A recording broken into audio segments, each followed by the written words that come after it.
When stepping onto the baseball field, this man was a force to be reckoned with. He possessed a lightning-fast left arm that sent shivers down the spines of even the most seasoned hitters. But beyond his intimidating presence, there was something about this man that set him apart. A glint in his eye, a smirk on his lips that hinted at a playful sense of mischief. He seemed almost unaffected by the weight of the game, radiating a cool confidence that made him a fan favorite. For some, he was just a dominant left-handed pitcher. For others, he was a symbol of arrogance and hate. This is the story of how one of baseball's most feared pitchers became one of the most hated men in the sport. Before the days of viral tweets and Instagram rants, John Rocker was already an expert at getting under the skin of his opponents and their fans. From the time he was a child, it was clear that this kid was no ordinary kid. Growing up in the small town of Taylorsville, North Carolina, young John displayed an uncanny passion for two things: baseball and stirring up trouble. His teammates in the minor leagues tell stories of him biting baseballs in half, throwing them over the fence when he got angry and slamming the dugout roof when he was frustrated. "He always pitched mad," says former teammate Eddie Gaylord. "He wanted the ball all the time. If he didn't get it, he would make a big stink about it." It wasn't just his fiery temper that set him apart. No, John had a gift, a natural talent for pitching that had scouts drooling and fans on the edge of their seats.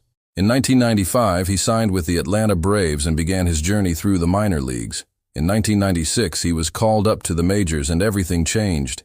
He adapted to the bullpen role, honing his craft and waiting for his moment to shine. Then in 1998, it happened.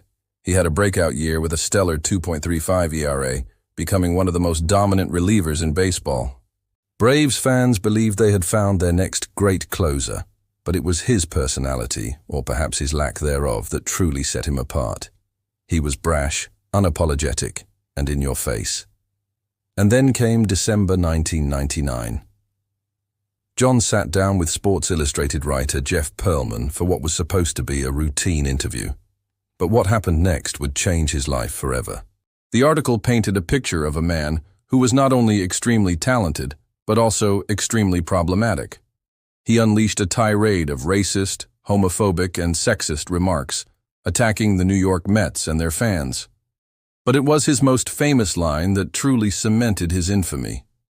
"I don't want to be known as the guy who hates foreigners."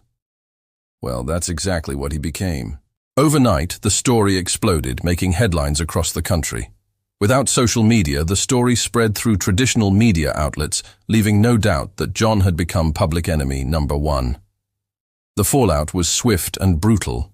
The Braves tried to distance themselves from their star player, suspending him and issuing a formal apology. But it was too little, too late. On June 29, 2000, the day had finally come. It was time for the Braves to take on the New York Mets at Shea Stadium. For John, it would be his first return to the stadium since his infamous comments.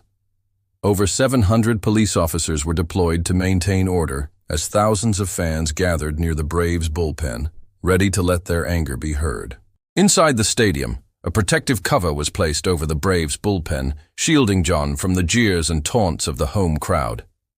As he warmed up, the fans booed relentlessly, chanting, "Hey, hey, Rocker, we know what you say," their voices echoing through the stadium.